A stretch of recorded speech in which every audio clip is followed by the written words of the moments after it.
Well, here we go, everybody. Welcome back to the Bass Commissioners. Just a couple of regular Joes who feel it's time for unification in the sport and want to see bass fishing become the very best that it can possibly be.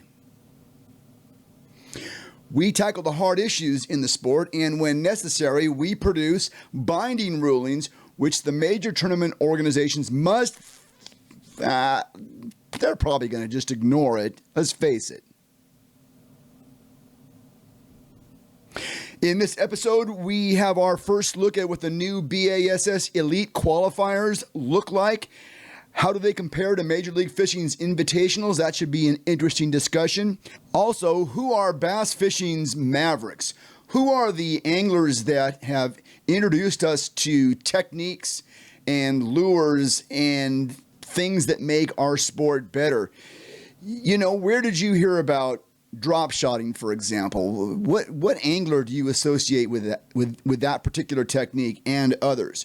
We'll be looking at that and more in this episode of the Bass Commissioners. Do you have a comment? Do you have a question? Is there something in the world of bass fishing that the commissioners need to address?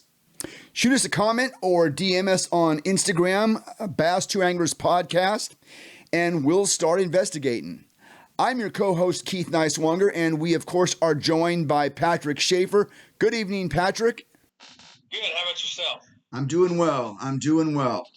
Got some things to talk about. I thought we would start tonight by talking about the what formerly was called the BASS Opens, but it was the first BASS Elite qualifier. I really thought it went well. Yeah, I was looking at some of those standings earlier, actually, and it was kind of cool to see. Ben Milliken had a pretty good finish. Yes. I kind of like it just because he's one of the YouTube guys that, you always hear people talk about whether these YouTube guys could make it fishing or if they were out there fishing in the real world or whatever. And obviously, it's just the first tournament, but I think he had a pretty good showing, which was good. Not bad starting in fifth place. I think that's a really good. His first day was a tough day, but I think he had like 23 pounds on the second day of course it was shortened because of weather, but good for him. What I liked about it is I feel like that is a really legit tour now. Not that it wasn't before, but I guess one of my complaints about the Opens in the past is that guys cherry pick them so much, and I don't know. This feels like an intact tour. We're going to see the same anglers at all 9 events all the way through, and that seems legit to me. I'm not really quite sure. Did they have to put deposits down on all 9 events? Do you know? I'm pretty sure they did. I'm almost positive that I remember hearing that they had to agree to fish. Now they had to put. You can't pick a few and only fish some, but I think in order to qualify for the Bassmaster Elite Series, you had to agree to fish all 9 events. Yeah, I guess my question was how many guys put down deposits for 9 and then had a really bad tournament, in the 200 somewhere. How many of them are going to continue to do the whole thing? That doesn't really matter. It just feels like a really intact tour to me, and I like it. I thought it was neat. Well, and I feel like, too, because they're doing it the way they're doing it now, it gives you the opportunity you can have a bad event. Yeah. When you were only fishing 3 in a division, if you had one bad event, you were done. Whereas now that you're having to fish 9 of them, you can have a bad event and still, if you improve from here on out. You look at Brandon Polinick winning Angler of the Year last year. he had one bad event. Everything else was pretty good, but he still was able to win Angler of the Year. So you could, even in this aspect, you could have a bad event and still make it. Well, okay, I agree, but I also disagree because Brandon Polnick's bad event last year was in the 80s somewhere, something like that. That's a little that's a little different than finishing in the 200s in terms of the number of points. Right. But no, that's true. But if you only have to make it in the top, what is it, the top 9 that qualify I think it's for the top. elites? I think it's the top 9. Yeah. So yeah, I mean, he's not. If you finish at 200, you're probably not making Angler of the Year, but true. You could still possibly make the top 9. Good point. Good point. There should be no jumping off. Should be no jumping off bridges at this point. It just it's one of those things I think about. Now, I also we also had a Tackle Warehouse Invitational, Major League Fishing. Once again, BASS and Major League Fishing put two similar events on top of each other. I was going through my Faster Anglers podcast Angler of the Year standings, and there were several guys that fished the Tackle Warehouse Invitational, which was, I think, Monday, Tuesday, Wednesday of this week, and then jumped in and fished that bass qualifier. There's some guys putting on some miles and fishing some tournaments. Yeah. I love it. Dakota Ebear is still getting after it. Dakota Ebear, that guy is. I think he's earned close to $200,000 this year already. He is. Well, yeah, it says for the Invitational he won $118,500 because he got $35,000 in Phoenix bonus money. That's the second time he's done that this year. He got that. He got that also at a Toyota Series event as well. Yeah. Yeah. Pretty good. Now, I was looking at so for the Bass Elite qualifiers cost $1,800 to enter, and there's 9 of them, and the payout is down to 40th, and it's like $3,000 when you get down to the bottom like that. The Major League Fishing Invitationals cost $5,000 an event to enter, which is that's a big entry fee. But they paid $8,000 down to 50th place. And I was kind of looking at the numbers. It's kind of a wash because Major League Fishing, they fish 6 events, and the BASS Elite Qualifier fishes 9. I'm just trying to figure out which is the best bang for the buck. And I don't know that you can actually make that determination. I think it kind of comes down to what everybody feels comfortable with. Right. Yeah. I mean, yeah, you're right. So 40th place in the opens was $3,450. Yeah. But they only paid $1,800. They only paid $1,800 to fish that event. Yeah. But they're paying that 9 times. So, right. I mean, the Invitational's paid to 50th. It's pretty close. Yeah,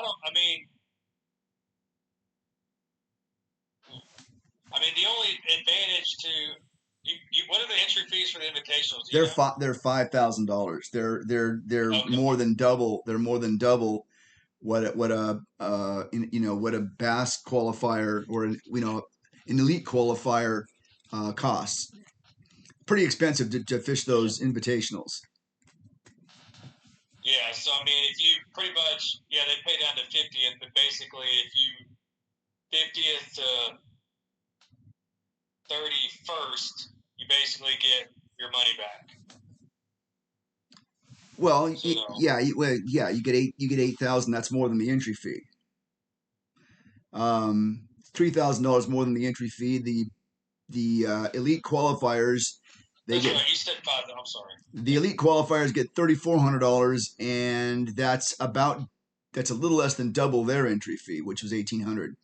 So. Yeah.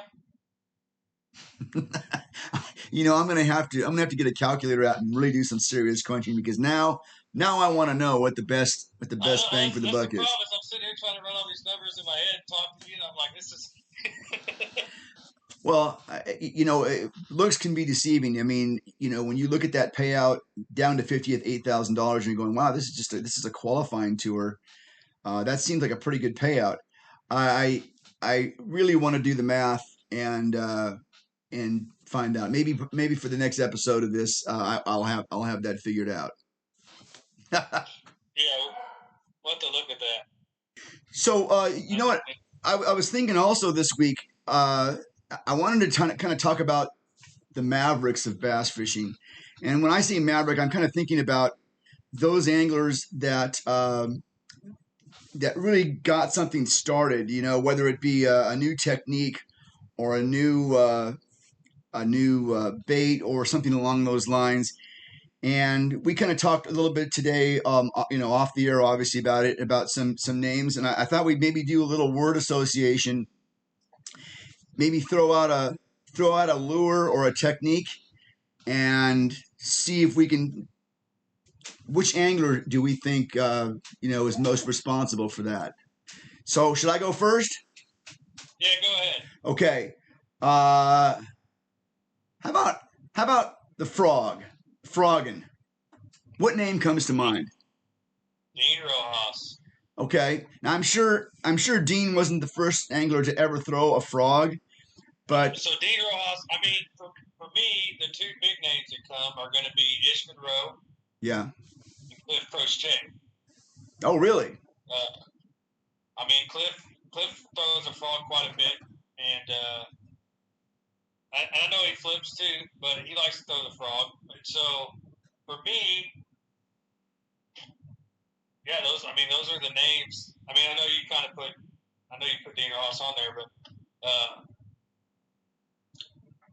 yeah, those are when I think of frogging, I think of people that like to do it, and if I was gonna try to learn from it, I mean, to me, those are the ones that kind of put it on the map.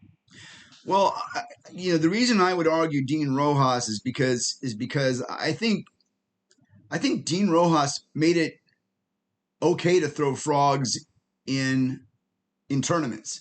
I mean, I know it's been done. I'm sure it's been done. But Dean, I feel like he went all in on that technique, and he showed us you could catch fish on frogs in events that I think are maybe not typical frog events. For me, a frog is something that you fish in the summertime, but he really expanded that to other times of the year. And of course, he and Spro got together and really went all in on the frog. I mean, you have frog tournaments all around the country now that I think are largely inspired by Dean Rojas. And I'm like I said, I don't think he's the first one to ever do that, but that's the guy I associate with kind of like, well, certainly the development of the frog, because I mean there was a frog before Dean Rojas ever fished one. Right. But think about the hook design and think about the way how they're weighted and things like that. I mean, Dean really dove into this deep. And no offense to Cliff, I know Cliff fishes a frog, but I really think Dean is the guy that kind of made it okay to fish frogs in tournaments. Yeah, I would just add a couple other names besides the one you had. I mean, obviously Dean Rojas is the first one because, like I said, the Spro frog, and then you have the Big Fight Baits Fighting Frog, which is the Dean Rojas Fighting Frog. I mean, there's which is a soft plastic frog, but still, like those are when you talk about frogging. I mean, you're 100% right. Dean Rojas is the name that comes to mind. You got one for me? I do. Actually, I got one that's not on our list. Good. Let's go. So, I'm going to call it the name, but the Cinco. Ooh, the Cinco. Well, I mean, obviously Gary Yamamoto provided that for us, but if I was looking for a pioneer, somebody that, or a maverick, somebody that first, I'm kind of leaning towards Roland Martin. Yeah, because I tried to look up who invented the wacky rig. Okay. And there's like a bunch of different stories on. I remember. I remember when everybody's like, oh, well, every kid that didn't know what they were doing invented a Cinco or wacky rig or whatever. Yeah. But it's just funny. But it's like you think of Gary Yamamoto and the Cinco, and that's more of a bait. But the Cinco itself, like everything's a Cinco. Everybody has their own. I mean, yeah, it's a stick bait. Yes. But everybody calls them Cincos. If you're, I'm fishing a Cinco. It doesn't matter if it's Strike King or the Ocho or anything like or whatever. Right. Everyone calls everything's a Cinco. So. Well, I mean, who do you associate with bringing that to us? Well, for me, and it's just because of the Cinco, it's Gary Yamamoto. Right. I mean, that's the one I always think of. I know a lot of people fish them. I mean, but for me, the Cinco is the big one that comes to mind. Yeah, the reason I also mentioned Roland Martin is because Roland Martin and Gary Yamamoto were I think good friends. I'm not sure if they're business associates, but I know that Roland Martin spent a lot of time up at that lake above Mead, Powell, which is where Gary Yamamoto was making his baits at that point. And I know they spent a lot of time together on that. But okay, this is kind of fun. I kind of like this. It was kind of cool because as I was trying to do some research, like I Googled pioneers of, or who invented certain techniques and stuff like that, and it brought up stuff that's been around, but the people that put it on the map, like Hank Parker put the spinnerbait on the map. Okay. And then it said like Kevin Van Dam and the jerkbait, because the KVD jerkbait, everybody, a lot of people, the KVD jerkbait, and of course you got the crankbaits, and it was just kind of cool when you start diving into this stuff of the different people who have helped put things on the map. I mean, like the Texas rig was invented by a guy named Nick Cream or something like. I maybe say his last name wrong, but no, and he's got a plastic worm too, a plastic worm company.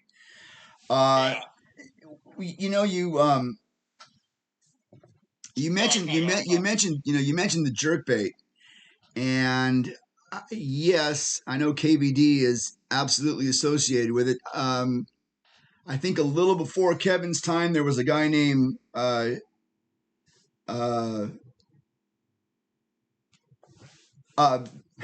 with Big Malone says, fun fact, wacky rig is called the Jersey rig too. Okay. Got it. Across that too, actually. Okay. Very good. Thank you, Bassin with Big Malone. What I was going to say about the jerkbait is that there was a guy named George Cochran who I interviewed many years ago. Kevin Van Dam was fishing at the time, but George Cochran, he used to fish a suspending jerkbait, and he used to do something he called soaking it. And soaking it is very much what the guys are doing with live scope today.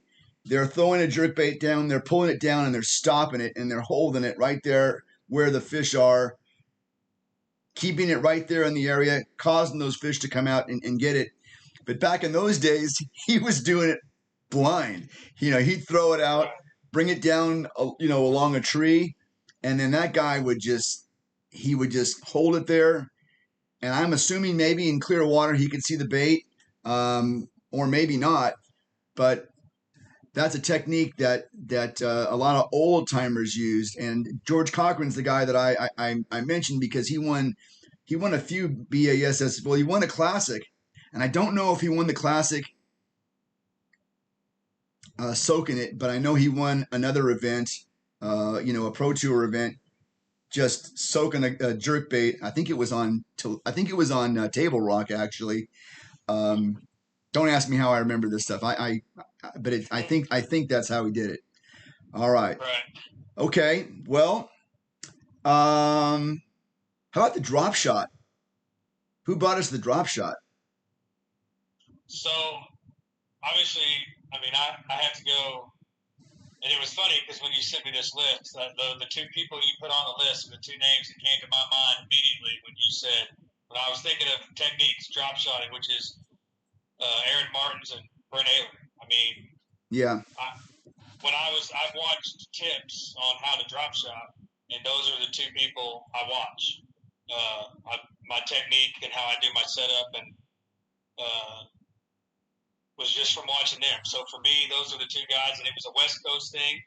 And Aaron Martins, from everything I understand, Aaron Martins was kind of the one to help really brought it over for everybody else to see. At least in my mind, I might be off on that, but that was my understanding. Well, no, that's the fun of this. I mean, they can't you can't. Everybody learned it from somewhere, and some people just took it to the next level, and we learned from them. The drop shot is actually something called, because I remember this very clearly. Uh, it was called the Always Lucky Rig. It came from Japan, and there was a Japanese angler that Aaron probably got it from. I don't remember the angler's name. Um, I don't know if it was Kota Kiriyama or not. I don't know if it was or not. But in Southern California, where I live, yeah, I mean the cat was out of the bag. Aaron Martins did this. Um, I used to work with a company called Wade Rods, and Wade had a drop shot rod, and he actually used me in his ad. Um, you know, whoever I was at the time, but I did some drop shot, and the rod we designed was a very very light tip, almost if you can imagine a worm rod with a crankbait tip.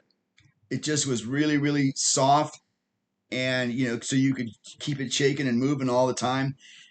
I don't know that companies spend a lot of time on what is a good drop shot rod right now, but this one that we had was very soft in the tip, because the fish would grab it and they would swim off, and you would never feel the bite really. It would just load up. This is kind of it was primarily a deep water technique when it came out. But anyway, I think Aaron Martins probably gets my nod as far as the one that blazed that trail, I guess you'd call it. Um, all right. And Brent Earler also. Brent Earler's another Southern California guy, and I think he won an FLW Cup, I think, drop shotting, and is another angler that really put that. We got some really tough lakes. Our lakes are deep and clear, and it is not easy to catch a lot of fish on these. I mean, I think Randy Blockett would hate it out here really, because he'd have to be a live scoper out here. He'd have to fish light line in deep water. But it's just not easy to catch fish, um, uh, and that's where these techniques came along. All right, I got kind of an interesting. I wanted to talk about flipping, and personally, I think that Gary Klein, he certainly didn't invent it.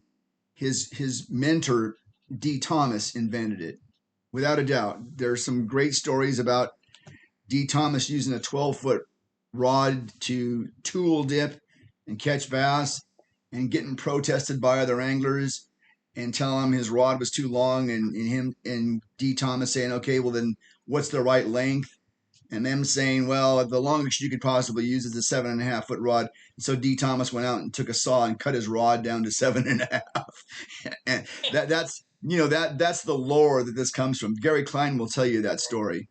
But I mean, Gary Klein took that technique out onto tour and was unstoppable with it. He actually gave Hank Parker one of his, I think he had two. He gave Hank Parker one of his two flipping sticks that Fenwick made, and Hank Parker used that to win a Bassmaster Classic, if I remember my stories correctly. But I really think Gary Klein is the one that got us using these telephone poles to jack fish out of heavy cover. Now, flipping has evolved to a lot of things. I don't know that anybody actually flips anymore. Flipping was actually a pull the line out and let and then come together. That's really what you did. You were just like dropping it into holes and pulling it back. I think flipping evolved fairly quickly to pitching, And if you're going to talk about pitching, I think Denny Brower and Tommy Biffle probably perfected the pitching art. And then of course it's kind of come to punching. And I think that Ish Monroe, because he's won a lot of money on the Delta out here punching through these really thick, heavy mats. That's where I think of when I think of punching. But I know there's guys regionally that do that as well. What are your thoughts on flipping? Yeah,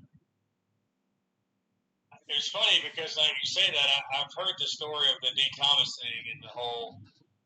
They said his rod was too long, and Yeah. I didn't know he cut it down. But I remembered hearing that deal about all that, and it's kind of I'm kind of getting off subject here, but it's kind of cool. Like I almost wish you could sit down and talk to some of these people and just say, "Hey, how did you come up with this idea? Like, what was working through your brain to make you think, hey, I'm going to do this? Like, why would you get this big rod and go out? I mean, it makes sense now, but it makes sense to me because I've talked to, or I've listened to podcasts and people talk about it and everything else about why you want the big heavy flipping stick because it gives you the power to pull them out of the brush. But I mean, and all this stuff like super light line and the drop shot and frogs, and I mean, obviously I get the frog, but because you see a frog jumping across the lily pads and a bass comes up and eat it. But it's just cool. Like, it would just be nice to talk to these people and figure out where these ideas came from. Well, I mean, you can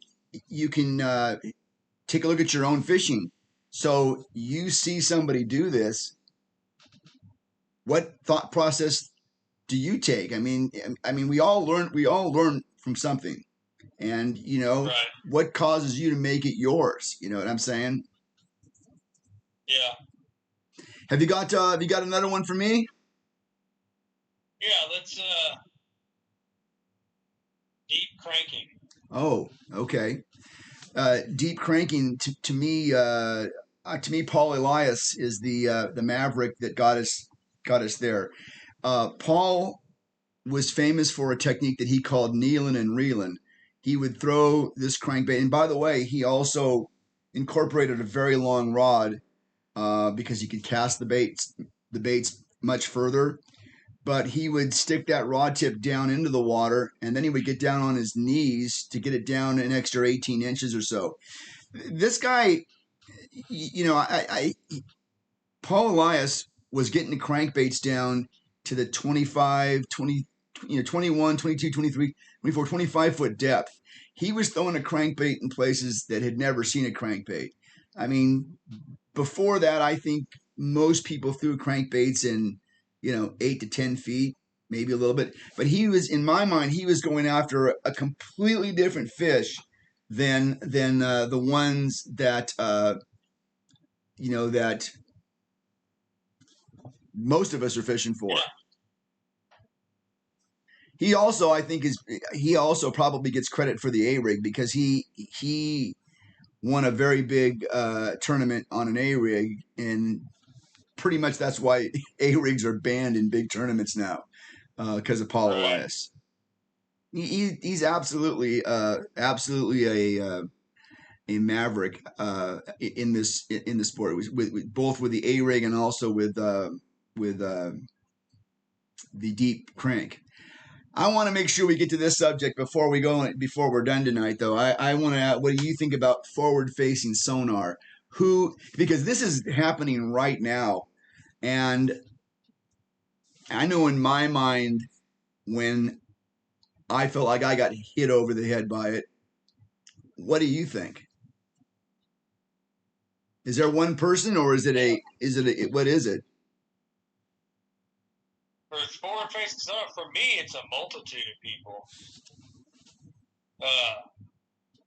I mean, for one, like, and part of this is just because, who I watch, but Ben Milliken.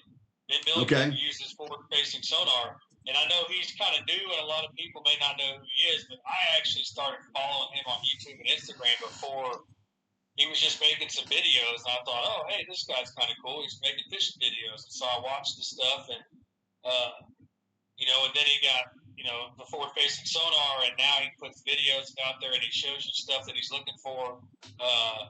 John Soka from Yes. the Bass Tank, he's another one. I mean, and those are just people that are outside of. I mean, but then like you said, you got Jacob Wheeler. These are the three people to me that have really taken it to another level. For me personally. Yeah, and that's all this is about. It's about just a couple of ham and eggers talking about this thing. So, okay, for me, what captured my attention with forward facing sonar was Patrick Walters, BASS Elite Series. This is 2020. This was the year that that COVID shut us down, and the tours stopped, and really, especially the BASS events were all pushed to the fall. And they had an event at Lake Fork. I want to say it was November, might have been October, but this is like when we first. I mean, people were still wearing masks. I mean, they go up on stage, they'd have their masks on, but that doggone event at Lake Fork that Patrick Walters won, fishing offshore brush, and he was throwing a jerk bait, and he was looking at the monitor, and he was looking at the fish. He was holding his rod, not casting until he saw one, and then he'd throw at it, and then he'd pull it down, and he would sit, it was. I couldn't really believe what I was watching. I mean, I had heard of forward facing sonar. I had never seen it applied though. I'd never fished with it in a boat, but that event was spectacular to me in terms of what it did and what it opened up. And since then, I've seen Lee Livesey win a couple of events there like that same way. And to me, that is what really got my thinking kind of turned towards forward-facing sonar. I agree, and I 100% agree. Patrick Walters, that tournament, Patrick Walters, I wouldn't even when I first. Like I said, when you send me your list, I try to just look at the techniques and think in my head of where some of it came from, and like I said, I looked into all the other stuff, but anyways, when I read forward facing sonar, those are the three names that popped in my head, and then when I read Patrick Walters, I was like, and then I remember that specifically because I remember even a bunch of anglers all of a sudden were talking about Patrick Walters winning because of forward facing sonar. And it was kind of the big talk, and that was what kind of propelled everybody to want to go get forward-facing sonar. And honestly, like another thing for me was, and this is just a personal thing, is Andrew Upshaw. Yeah. Because I was watching a video when Scott Martin was trying to qualify for the elites and was fishing the opens. Him, Bradley Hallman, Upshaw, they all stayed together. Yeah. And Andrew Upshaw was talking about how he had scanned over with his forward-facing sonar and saw some fish just schooled up. He said there was nothing on the surface of the water to even let him know what was going on. And so he made a cast over there and started catching fish, and it actually helped him out in the tournament. And after that, I was like, between that and some of the other stuff, I was like, you know what? I'm getting it. When I get a boat, I'm getting forward-facing sonar, and I don't really care who makes match. Yeah. No, I agree. I agree. Very cool stuff. Very cool stuff. Really have enjoyed this conversation. We've got a couple minutes before we run out of time here. Have you got another one?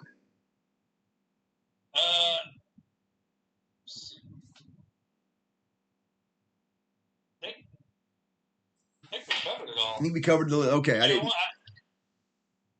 Yeah, I think we covered the list because I added the Cinco one in there just because of Gary Yamamoto, but I also tried to look up who invented the Carolina rig, and I could not find anything about that. Yeah, that's been around. That's been around for a long time. I'm an old timer, and Carolina rigging was around before I was there. We have a guy out here in California who developed a technique called we often refer to it as shaking, but he called it doodling, and that's Don Iovino. It's a light line, deep water technique. straight tail worms, just little tiny finesse worms. And, he literally would just drop the bait down and just shake it along these steep vertical cliffs, and caught a lot of fish. That was something. And, it's a Texas rig technique, but it involves a brass weight, a glass bead, and that's something that was big out here in the West. And I know he went back east, and I know he won, and especially in some of those deep, clear reservoirs. But that's another technique. Well, yeah, actually, I saw that. Don Iovino, I saw that when I was researching some stuff on the drop shot. Mm-hmm. His name popped up actually, and yeah, it's funny all the no name people that have. I say no name people, but they're not big professional bass fishermen that invented some of this stuff, and then it took somebody to. It's almost like a songwriter who can't sing. He writes a good song, right? Let somebody else sing it for him. So that's what it is. That's what it is. Absolutely. Well, I think it's gonna do it for tonight, Patrick. Good talking to you. We'll do this again next week. Sounds good. All right. Appreciate it. All right. Take care, and we'll talk to you again real soon. Yes, sir. Be careful. Yep, you too. Identifying a bass fishing maverick is not a perfect science. I'm sure we all have an angler in our region that has introduced us to a technique that we now use, or a bait that we now use. But there is a history to this sport, and we do want to try to give credit to those who deserve the credit for introducing new lures, new techniques, things that have made our fishing better. I can't be sure that all the Mavericks that we identified tonight are actually the first ones to introduce a technique to the sport of bass fishing. But again, we have all learned what we know from somewhere else and someone else. If we missed a couple, let us know. Drop us a comment down below. And while you're there, how about subscribing to the channel? Well, that's going to do it for this episode of the Bass Commissioners. Thanks for tuning in once again. Until next time, keep both hands on the wheels. Keep those life vests zipped and clipped. Be safe out there, and we'll talk to you again real soon.